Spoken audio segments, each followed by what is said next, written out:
Hello and welcome to Coastal Waffle, in particular this weekly waffle where today we are discussing our future travel plans for the year and season of 2023. So the first park that we would love to get to this year, or next year technically, is Blackpool Pleasure Beach. Now somehow, despite my avid roller coaster enthusiasm, I've never been to Blackpool Pleasure Beach, and I find that quite sad.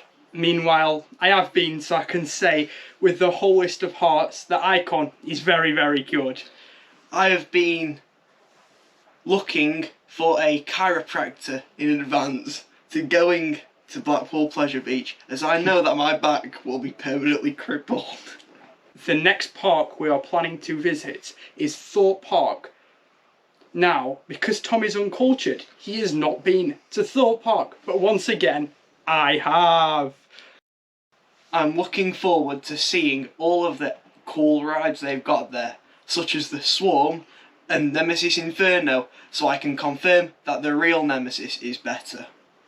That's fair enough, to be fair, but I think one ride you are neglecting to mention is Stealth.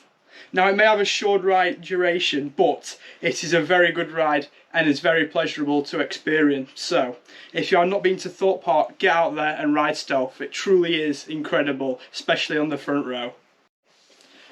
However, what I'm most looking forward to about Themepark is the esteemed Black Mirror Labyrinth. Now, that's if it's even open next year, because it was very mid. No, I have heard that this ride will be incredible to experience, and I'm very much looking forward to it. Said no one in the history of the universe before this moment. Another park which me and Mark are both looking forward to is Chessington World of Adventures in Chessington. Now, this of course comes with the news of a new roller coaster that's opening for 2023 in the new Jumanji world, so that sounds really interesting and that's why we're hoping to go there. Very good. Indeed it is. I have been to Chessington before, a few years ago. It was good, but the ride lineup was a bit mid, so I'm hoping this new roller coaster will really spice it up, so to speak. Now, I agree with you. Chessington has never been a place high up on my bucket list for this exact reason. However, with the world of Jumanji, it is definitely a place I will look to get to very soon. Yeah, same here really. We're just really looking forward to riding the new roller coaster, and that's all we can say. So yeah, that should be an exciting new experience for both of us next year. Now, a speculative park we would like to visit would be Lightwater Valley, but this is under the proviso that the Ultimate returns for next year, which is quite unlikely, especially with the park taking a more child-friendly direction in recent years. However, I look at the videos of the Ultimate and I think it would be one of the most unique experiences of any roller coaster in the UK. Whilst it might not be pleasant, it would definitely be really good to experience, and I would be quite disappointed if they closed it permanently before I had a chance to go on it. Yeah, it really would be a disappointment. It is something quite unique for the UK, you know, especially with it being the longest in Europe, so it would really be a shame if we did lose it. We are also going to be purchasing a Merlin Pass for next year, so we are looking forward to bringing plenty of vlogs and other videos from places like Alton Towers, which is our home park. So yeah, we're really looking forward to bringing plenty of footage for you. I mean, technically, that is not correct, as our local park is Gulliver's something or other. However, this is a bit crap. Therefore, we are treating Alton Towers as our home park. Now we're moving on to our European plans. So ideally, we're going to get out to Energylandia, with it obviously being in Poland, so I visit there quite regularly anyway. But, you know, the most important thing is getting this man to Energylandia, as he has literally not been to any theme parks outside the UK. I've not been to many theme parks inside the UK either, which is why I find my life rather tragic. That is pretty tragic, I must agree there. So, now we're moving on to our European road trip we are planning for next year. So obviously this is exciting news for both of us, since we've not been to the Benelux or Germany or France to do some theme parks. So yeah, we're really looking forward to this road trip we're planning. We're not quite sure what it will include, but we're definitely hoping to visit Phantasialand in Cologne, Germany, as it features some of Europe's greatest rides.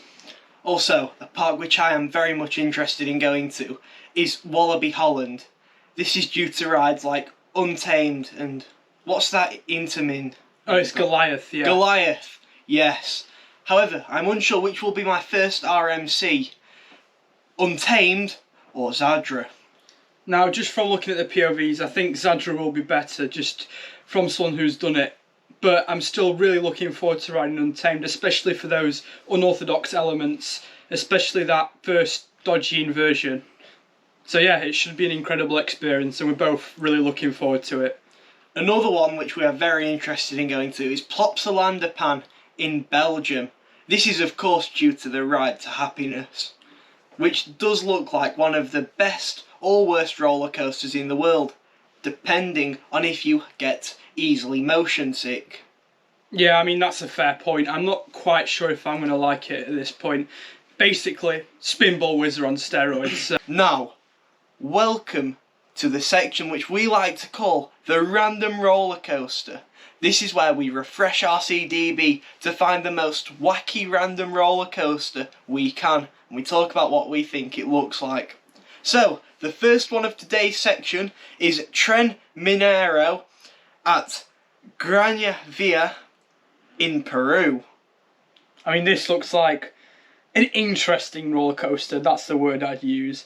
I mean, Zamperla, you know this is going to be the best roller coaster in the world, just from the manufacturer. I have never heard of this roller coaster before, but from what I can see, it looks like it's going to be an interesting experience of a family roller coaster. Also, can we bear in mind, this ride is standing but not operating, so if we could ride it, it probably would be a horrific experience. Rest in peace, Tren Minero. The next random roller coaster of this weekly waffle is Merlin's Mayhem at Dutch Wonderland.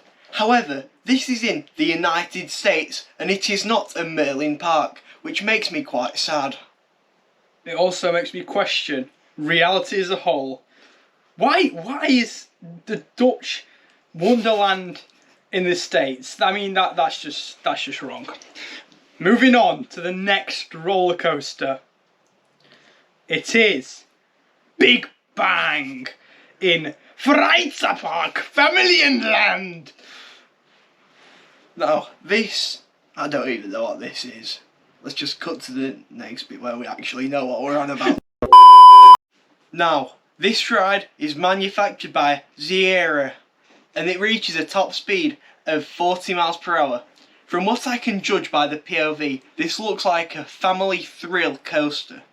It doesn't look very intense, despite having a maximum G-force according to our CDB of 3.7. Now that's rather confusing because after looking at the POV, it literally goes around in circles.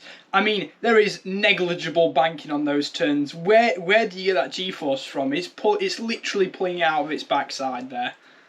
Anyway, moving swiftly on to GP of the Week. We found our GP of the Week this week on TripAdvisor because that is where all the GP hang out. Now, this man, who shall not be named due to reasons for his privacy, complains that he only did 7 rides in 11 hours. He says how the park is too big, despite the fact he could have purchased a map before leaving the house, or just looked on the app. Also, he says that, compared with Thorpe Park, Alton Towers is awful. Now, this is just wrong on many reasons. Also, he complains about how he only did 7 rides. However, he went in peak season of October 2022. What did he expect? This person thought it was a good idea to go in either Oktoberfest or Scarefest, literally the 2 busiest periods of Alton Towers. I mean, just genius. And 7 rides in 11 hours isn't even that bad in this period. In all seriousness, people who aren't as experienced as us can be prone to making these mistakes. So if you would like to avoid big queues at Alton Towers, we would recommend either going on a weekday, which is not in the school holidays or running up to them, or an off-peak Sunday. These are all available on the Merlin Discovery Pass.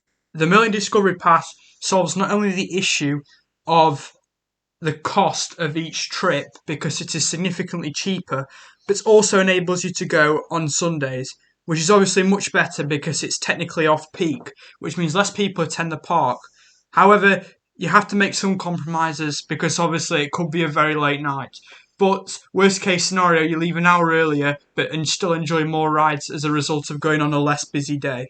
This is our advice for trying to maximise the queues at Alton Towers.